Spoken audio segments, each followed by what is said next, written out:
Currently, Wizard101's first arc is free for a limited time up to January 1st. This is Kingsisle's way of testing the waters for a potential permanent first arc, which will be a huge expansion to the free-to-play experience. So, if you want to know any time for you to try out the game to see if it's for you, now's the time. However, I'm not just going to be leaving you in the dark. In this video, I want to give you some information and tips that will help you throughout your journey. We'll start things off with the schools of magic within Wizard101. That way you get a general idea as to how each school plays, their strengths and weaknesses, and to see which one just best fits your style. A little bit of a disclaimer before we begin. There are some changes coming soon in the form of a spell audit that have had history of either changing identities of specific schools or make certain identities of these schools a little bit more apparent. But with that being said, we'll start with the Life School. The Life School is a healing class with the best amount of accuracy, but tend to have low damage on their spells. The next school we have is the Death School. The Death School is a class that are masters in endurance thanks to their drains. This is damage that you do to opponents, and a specific portion of that damage gets turned into heals for yourself, which makes them the best solo class. They also are really good at weakening their opponents, which allow them to be really good for supportive roles. And finally, we have the Myth School. The Myth School is the class that has the most amount of damage of all the Spirit Schools. For those who are confused, Spirit Schools just mean the combination of life, myth, and death. Myth has a lot of utility within a lot of their spells, but they don't necessarily have a definitive role or identity, as they tend to be a little bit more towards the middle of the pack. Next, we have the Balance School, which are the masters of match pacing. They're a combination of all the schools, but are mostly known for supporting players with buffs. Next, we have the Elemental Schools. These include Storm, Fire, and Ice. Storm is the definitive pure damage class, but they tend to suffer with less health and accuracy. Fire is more of a DPS type of class. While they do very well in damage, their specialization is of overtimes, so damage that is done over a period of time. They tend to also suffer with very low health and accuracy. And finally, we have the Ice School, which is a tank class that are known to have the most health and resistance, but also have the weakest spells overall. The next thing you need to know is about stats. Wizard101 is a stats-based game, so it is very important to know as to which specific stats you will be responsible for knowing. The ones that you should be responsible for knowing at the time will be as follows. The first thing will be damage. Damage raises the power of your spells by a specific amount. It could be either flat or by a percentage. If you look at the gear that you're getting within the bazaar or within any other places in the game, they have two different icons. A fist indicates damage percentage, while an open hand indicates flat damage.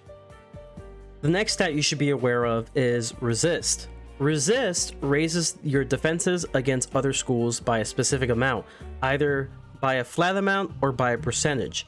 One thing to note is the school symbol next to the amount in the resist means that it is going to be a resist only for that specific school. If a specific school symbol is not next to the resist stat, that means that the stat is universal, meaning that it can resist for all the schools. The next stat that you will need to be aware of is accuracy. Accuracy raises your efficiency of successfully casting a spell. Then the final two stats that you need to know about is power pip chance for being the first one. This allows you of getting the chance of a power pip, which is a pip that's worth 2 in value for your specific school. And the Arch Mastery stat, now it works fairly similar and it actually coincides with a power pip. So when you get a power pip, you basically generate it as being a school pip. The school pip allows you to use your own spells that are just like having 2 pips. However, it allows you to use that specific school as if you also have 2 pips. So for example, if you have a spell like Leprechaun and you get a life pip, then you're able to use Leprechaun right away. Now, Normally, you would get the stat naturally at level 50, however players can actually get it as low as level 15, as this is the level where you tend to get certain themes or rings that happen to have some jewel sockets for you that you can socket pretty much with any stat that you tend to obtain or want to use. So my recommendation would be, once you get to that point, I will go to the shopping district and meet Catherine Rockhammer. She is the owner of the jewel shop in Wizard City, who happens to sell the Archmastery stat jewel. They come in both a square socket and a tier socket, and this is pretty much all you need in order to have access to the Archmastery stat. All you need is at least 1 point of stat in order to utilize it to the full extent. Here are some spells that I think that you guys should know as to what to train and as to why. For Death, I would think that you will have to go up to Faint. This is because you get access to the most powerful buff for your hits. For Ice, I would recommend up to Tower Shield, as this gives you the most reliable protection, as it allows you to protect against all schools of magic. For Balance, I recommend going to Niles, the Balance Tree, located in Crocosphinx in Crocotopia, as he gives access to useful utilities as Spirit Blades, Traps, or Elemental Blades and Traps. I would recommend just going for the one that specifically buffs your specific school. Next, I will also go for Reshuffle. You can obtain it with the secret trainer that is located within Colossus Boulevard. This card allows you to reset your deck, which can prove to be useful in situations where you are close to running out of cards. And also, if you happen to mess up a series of buffs to a specific hit, you at least get another second chance. When it comes to questing, if you want to stay within the main storyline quest, I would recommend checking Final Bastion's website for their quest tree on Google. This is a fan website that is dedicated with members who make numerous amounts of guides. My second recommendation is to check in on Zeke. Zeke is a traveler who goes everywhere around the spiral and sends you on a scavenging hunt. This is a side quest, however, it's one of those side quests that gives you a lot of rewards. I recommend always accepting these quests and do them as you go through the worlds, since when you come back, you get rewarded with training points, which allow you to train new spells. This is just some information that I just kind of want to throw in there because I do personally believe that it is very important to know about this, since Wiz is a stats-based game. While I don't necessarily recommend going too hard on trying to get this part through, if you do happen to have some extra resources to spare, I would recommend training a pet. Pets are little companions that help you throughout your journey, and these allow you to go for very specific stats that you will want to go for that will help you throughout that journey. My personal recommendation is by going with a triple double pet. This is a pet that contains double resist along with triple damage, 2 of those damages being from your specific school. But what about the schools that you want to go for?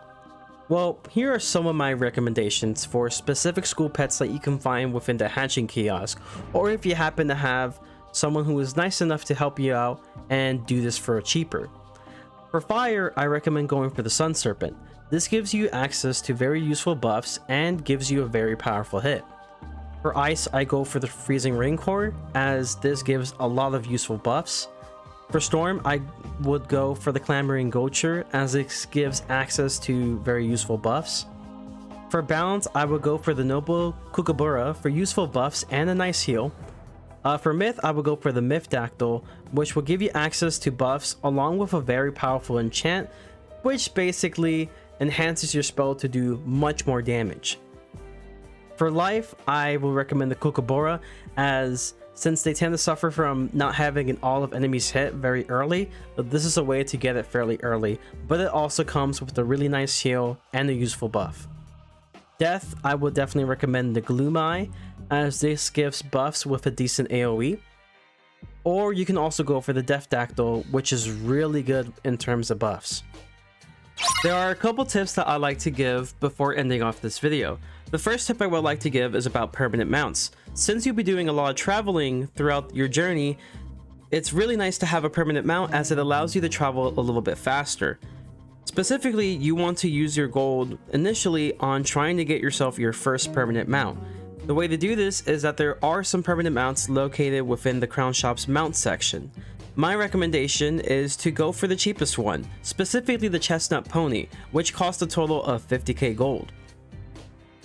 Once you're level 12, you're given access to do gardening. I definitely recommend prioritizing using this feature, as certain plants that you tend to obtain can give useful items either to sell or to use during your adventures. If you guys are interested, I may be making another video specifically made about plants that you should be prioritizing and obtaining, both that are in premium currency that could possibly be farmed for, and some that you can just easily buy within the Wizard City's Bazaar. Next, the social tab. I definitely recommend using specifically the friendly player feature, as this allows you to teleport to others for faster traveling, or if you happen to find people within the same location that you are, they might be able to be nice enough to help you throughout your questing. The next step I would like to give is about selling gear. If you are in the need to sell gear fast, then I will recommend using the quick sell option. You can also get the option to feed a specific type of gear to your pet to obtain some gold and some extra potential resources. However, if you are in a desperate need of gold, then I would recommend instead just selling the gear at the bazaar. There are some pieces of gear that don't allow you to be sold in a bazaar. This is the time that you can instead use the quick sell feature or the feed pet feature. Hilda Brewer, who's located in the Commons Fairgrounds, sells potions which are used to replenish your health and mana instantly. You can play minigames if you want to refill that specific potion, but it's much faster doing it this way, especially if you happen to have the gold. If you go to the Wizard City's house shop, which is located in the shopping district, talk to Albert and go specifically to the decorations tab, and purchase yourself a backpack butler. Backpack Butler is especially useful for veteran players, but you might find some use for it yourself. The purpose of the Backpack Butler is to be able to find specific items for you. It can either be pieces of gear, or it can even be something as simple as plants and housing items. Unfortunately, it doesn't necessarily find 100% everything you need, but it definitely gets the job done fairly well. When you go to the backpack section, there's a little icon in the middle that says equipment sets. This is exactly as it sounds, as it allows you to be able to make sets and be able to use them on command. The way you do this is that once you get a set ready, simply just click on the create new icon. Then it makes a set for you to switch on command. This is especially useful for people who happen to have different playstyles or happen to have different pieces of sets of gear that are used for different purposes. The last bit of tips I'm going to give you is about the options tab.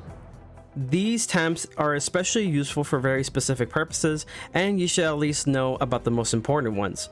The first very important one is going to be the Realms tab. For those who tend to suffer from lower performing computers and happen to be lagging in crowded areas, you are given the option to go to the Realms tab and use this in order to switch to an area where there's less people, or if you happen to just want to complete a quest a little bit quicker. The next very important tab is the privacy options tab. This is essentially like an anti-spam tab, where if you happen to have issues where there's a lot of group invites or friend requests and you don't necessarily want to deal with it, you're given the option to block them automatically. You can change them back later if you want to. The final of these options that are very important is the gameplay options, specifically the second option, as this allows you to do two things. The first I want to go over is the hidden from friends. This allows you to be hidden whenever you're online, which is especially useful for streamers who happen to just not want to have any sort of distractions. Simply just click yes on the hidden from friends. Once you click OK, then it indicates that you are hidden from friends on the top right. In order to remove this, you can simply either click on that icon or just go back to the options tab and just click from yes to no. The next is the backpack item lock feature. This is especially useful if you want to make sure that certain pieces of gear aren't sold. There's a lot of weird gear in Wiz, and the last thing you want to do is accidentally quick sell it or happen to just trash it or feed it to your pet.